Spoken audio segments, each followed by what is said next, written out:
सच्चिदानंद सदगुरु साईनाथ महाराज की जय। ओम साई राम। मित्रों, आज का ब्लॉग आप सभी हमारी साईं परिवार के लिए विशेष लाभकारी और कल्याणकारी है, क्योंकि आज के ब्लॉग में अपने साईं परिवार के लिए बहुत ही विशेष उपाय लेकर के आए हैं। जब आपके घर परिवार में कोई भी कार्य जो आप करने जा रहे हैं वह अपरिपूर्णता की स्थिति में ही रुक जा रहा है, मतलब किसी भी कार्य में आपको सफलताएं नहीं मिल पा रही हैं।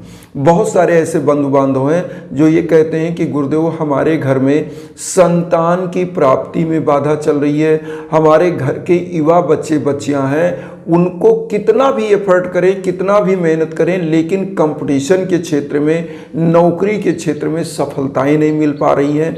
घर परिवार में जैसे मकान निर्माण का कार्य अधूरे में पड़ा रह जाना, बच्चे बच्चियों की शादी विवाह में बाधाएं आ जाना, मतलब शादी होते होते कट जाना, लगते लगते शादी की बात बनते बनते कट जाना, इस प्रकार की जब स्थिति बनती है तो ऐसे समयों में आपको सावधान और अलर्ट होना चाहिए।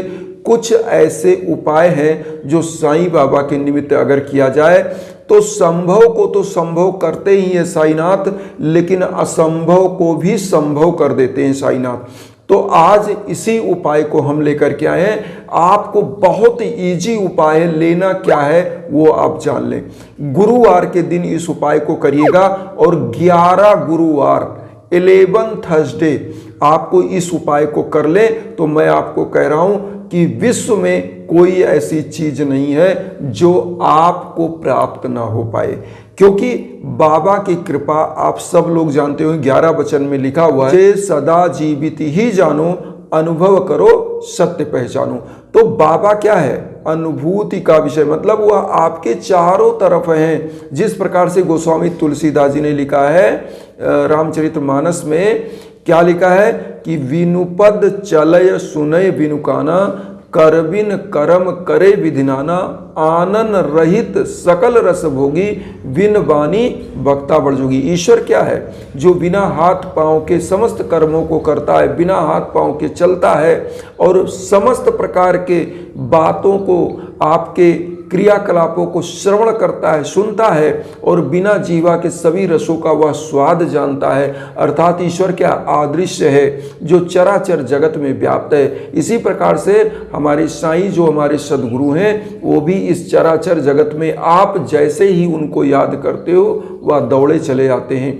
तो ये उपाय आज साईं बाबा का जो हम बता रहे हैं बहुत ही बेहतरीन उपाय, बहुत इजी उपाय है। आप जान ले क्या करना है। सबसे पहले गुरुवार के दिन आपको क्या करना है कि आप एकदम से सुबह उठिए, सुबह उठ के अपना दैनिक क्रियाकलाप से निवृत्त होकर, नहा धोकर, स्वच्छ साफ वस्त्र और सच्ची श्रद्धा और सबरी के साथ एकदम आप पीला आसन बाबा का बिछाइए, बाबा को एकदम फूल माले से सजाइए, पीले कलर का पुष्प और 11 पुष्प पीले कलर का आपको रख लेना है।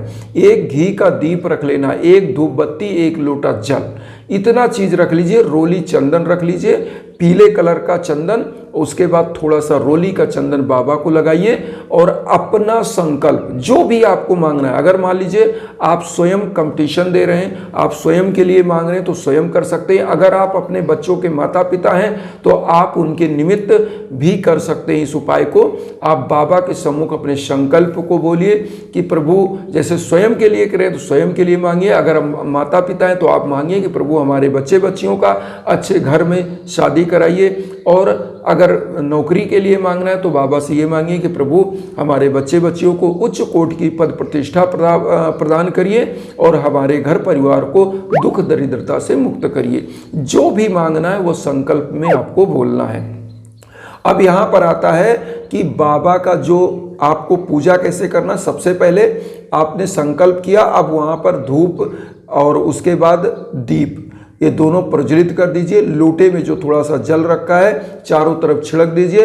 बाबा को सबसे पहले यहाँ क्या करेंगे, भोग लगा दीजिए। मिश्री किशमिश डेली का भोग जो लगता है वही लगाना है। ये लगा करके वहाँ रख दीजिए। थोड़ा सा उसमें चाहे तो तुलसी दल भी मिला लें। अब उसके बाद आपको करना क्या है, पीला एक पुष्प, 11 पुष्प आपने पीला लिया है, एक पुष्प आप वहाँ पर ले लीजिए। सबसे पहले बाबा का जो साईं गायत्री महामंत्र है ओम शिरडी वासाय विद्महे सच्चिदानंदाय धीमहि तन्नो साईं प्रचोदयात्। ऐसा कहते हुए एक पुष्प बाबा के चरणों में, फिर दूसरी बार 11 बार साईं गायत्री महामंत्र, और उसके बाद आपको साईं बाबा का 11 वचन 11 बार बोल देना है।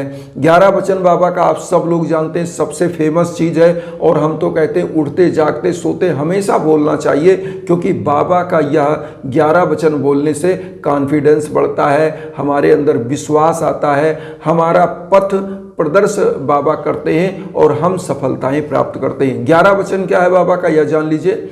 जो शिरडी में आएगा आपत दूर भगाएगा, चढ़े समाधि की सीढ़ी पर, पैर तले दुख की पीढ़ी पर, त्याग शरीर चला जाऊंगा, भक्त हेतु दौड़ा आऊंगा, मन में रखना दृढ़ विश्वास, करे समाधि पूरी आस, मुझे सदा जीवित ही जानो, अनुभव करो सत्य पहचानो, मेरी सरल आ खाली जाए हो तो कोई मुझे बताए, जैसा भाव रहा जिस जन का वैसा रूप हुआ मेरे मन का, भार तुम्हारा मुझ पर होगा, वचन न मेरा झूठा होगा, असहायता लो भरपूर, जो मांगा वह नहीं है दूर, मुझ में लीन वचन मन काया, उसका ऋण न कभी चुकाया, धन्य धन्य वह भक्त अनन्य, मेरी शर्त जले नन।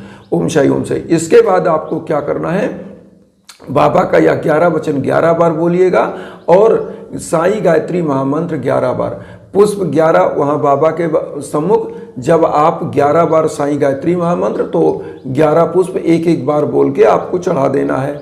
उसके बाद अब आपको क्या करना है, जो आपने भोग लगाया है, मिश्री किशमिश और चीज़ें, जो जल है, पूरे घर को, जिस बच्चे बच्ची के लिए अगर आप कर रहे हैं या आप स्वयं कर रहे हैं, तो पूरे परिवार में इस प्रसाद को वितरण करें, और स्वयं भी इस प्रसाद को, चरणामृत को ले पान करें और खाएं।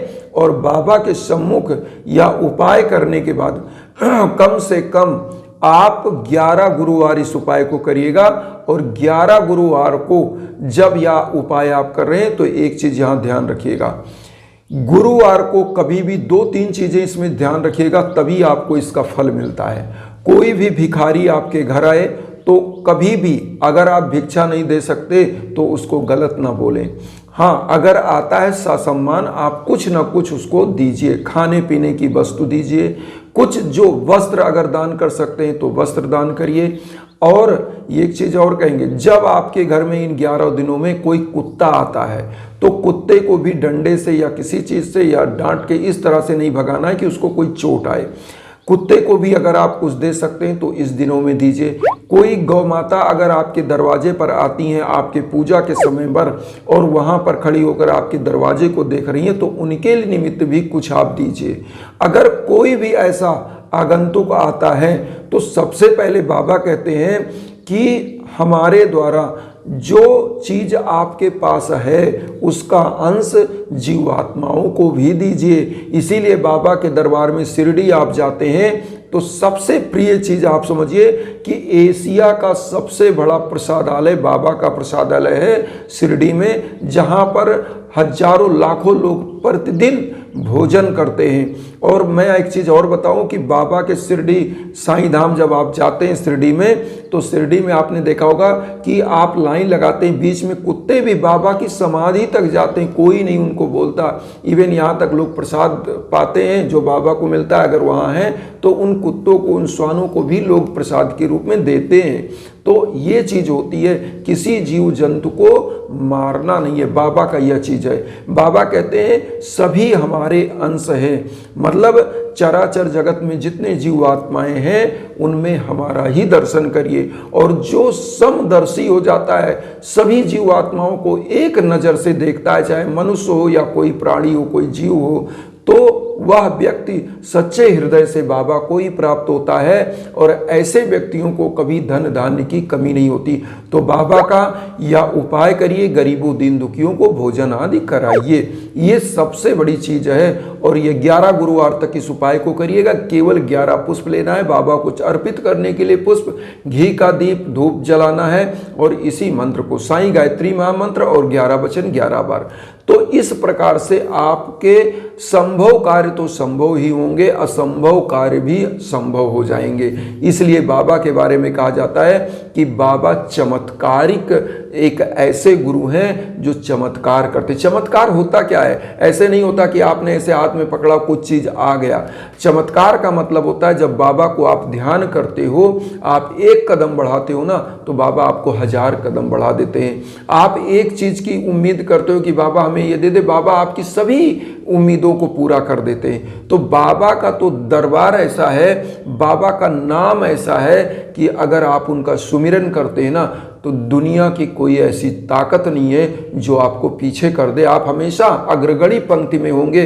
यश, कीर्त, पद, प्रतिष्ठा, नाम सब प्राप्त होगा आपको। बस करना क्या है? प्रतिदिन 5 मिनट की पूजा है, करिए, अपने गंतव्य स्थान को जाइए, अपने कर्म में लग जाइए, निश्चित सफलता मिलेगी।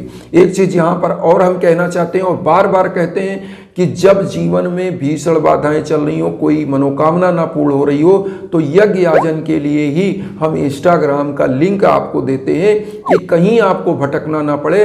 और एक चीज बता दें, यह दिव्य हवन जब होता है ना, तो जिस प्रकार से साईं बाबा की धुनी प्रज्वलित होती है, उसी प्रकार से आपके नाम गोत्र पर जो है संकल्प होकर, मंत्रों का जप होकर के जब यह यज्ञ धुनी के रूप में प्रज्वलित होता है, उसमें जो है साकल्य पड़ता है। उस समिधा में हम चंदन की लकड़ी, अगर तगर, नागर, मोता, केसर, कस्तूरी, चंदन, ब्रह्म, जो बहुत सारे इंद्र, जो ऐसे बहुत सारी जड़ी बूटियों का उसमें साकल्य बनता है, उसमें समिधा बनती है, फिर उसके बाद हवन होता है। तो दिव्य हवन इसीलिए है क्योंकि जड़ी बूटियों से, हर्बल से यह हवन होता है। और निश्चित रूप से जब यह दिव्य हवन होता है तो आपका कल्याण होने लगता है। इसीलिए हम इंस्टाग्राम का लिंक वीडियो के बीच बीच में देते हैं, आपको कहीं भटकना ना पड़े। आप हमारे इंस्टाग्राम पर आइए, वहाँ मैसेज करिए, कॉल करिए, हमसे बात करिए, जो समझना चाहते समझिए। अगर आप चाहते हैं पूजा पाठ कराना, तो हम हमेशा आपके लिए तत्पर होते हैं।